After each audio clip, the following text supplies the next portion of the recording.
नमस्ते आदाब, मैं anchor Divya Kamble CBN news 18 में आपका स्वागत करती हूँ। CBN न्यूज 18 हर समस्या में आपके साथ, हर खबरों में सच्चाई से आपके पास, क्योंकि हम सच दिखाते हैं। दोस्तों संग मचाने मस्ती, बोरियत की खोल के रस्सी, खुशियों की लगाने डुबकी, आओ चलो सभी झूलेलाल गर्मियों में सबसे सही। Jhulelalal Water Park and Resort, Day Night Water Park, Slide for Kids and all, Food Park, Snacks के साथ South Indian Food, Indoor and Outdoor Game, Wave Pool, DJ, Rain Dance and many more. Jhulelalal Water Park, opposite Jain Valley, अनुभूति school के पीछे, Shirsoli road, Jalgaon.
उनके जैसा कोई दूजा मैं नहीं देख पाया हूं कई वर्षों में।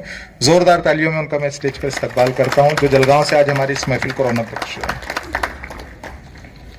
साथ ही साथ आज हमारी महफिल में मनोहर हुंदामल कुकरेजा जी, कुकरेजा सुपर मार्ट से आज हमारे दरमियान हमारी इस खुशी की महफिल में, ईद मिलन की महफिल में हमारे साथ शरीक हुए हैं। मैं जोरदार तालियों में उनका इस्तकबाल करता हूं और उन्हें गुजारिश करता हूं कि वो स्टेज पर चले आएं। वेलनिक इंडिया लिमिटेड से हमारे दरमियान रईस भाई भी है, जो हमारी रहबरी भी करते रहते हैं कि प्रोग्राम किस तरह से होना चाहिए, किस तरह से करना चाहिए, काम किस तरह से होना चाहिए, काम किस तरह से करना चाहिए। हमारे सरपरस्तों की तरह वो हमें ट्रीट करते हैं। मैं रईस भाई से भी गुजारिश करता हूं कि वो भी स्टेज पर चले आए।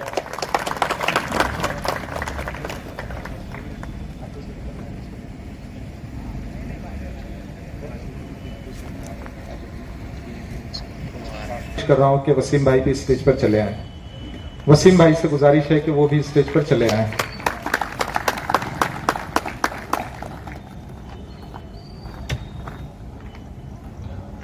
कुछ हमारे खास मेहमान जो अभी रास्ते में हैं, जिनका हम इंतजार कर रहे थे, वो कुछ ही बहुत ही एक्टिव मेंबर और मैं समझता हूं कि रूह रवा रफीक शेख साहब भी तशरीफ रखते हैं।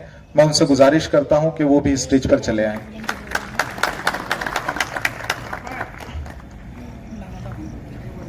आज हमारी महफिल में एक ऐसा खूबसूरत नाम तशरीफ ले आया है, जिसके बारे में मैं अगर इंट्रोडक्शन दूं तो बहुत लंबा होगा। साउथ की फिल्मों में वो किरदार अदा कर चुके हैं। उत्कर्ष कला आविष्कार एक ड्रामे की बहुत बड़ी टीम जो पूरे हिंदुस्तान में महाराष्ट्र का नाम रोशन कर रही है, उसके रूह रवा आज बहुत खुशी की बात है कि हमारी दावत पर वो तशरीफ ले आए हैं। उनका इंट्रोडक्शन तो बहुत बड़ा है, लेकिन मैं चाहूंगा कि वो जब यहाँ आए तो मैं उनका इंट्रोडक्शन करवाऊंगा। मेरी मुराद है मोहतरम अनिल कोष्टी साहब से, कि जो बहुत मसरूफ है लेकिन आज हमारी एक दावत पर वो तशरीफ ले आए।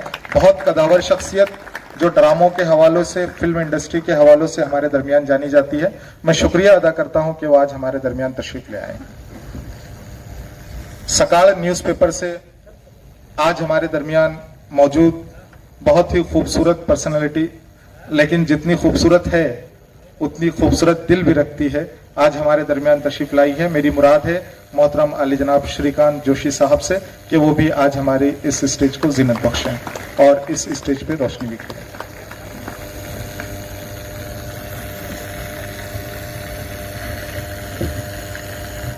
ये स्टेज तो सज गया है। मैं ये देख रहा हूं सोहेल भाई तशरीफ रखते हैं, अनिल कोष्टी साहब तशरीफ रखते हैं, जोशी साहब तशरीफ रखते हैं, रईस भाई तशरीफ रखते हैं, रितेश शाह साहब तशरीफ रखते हैं, कुकरेजा साहब तशरीफ।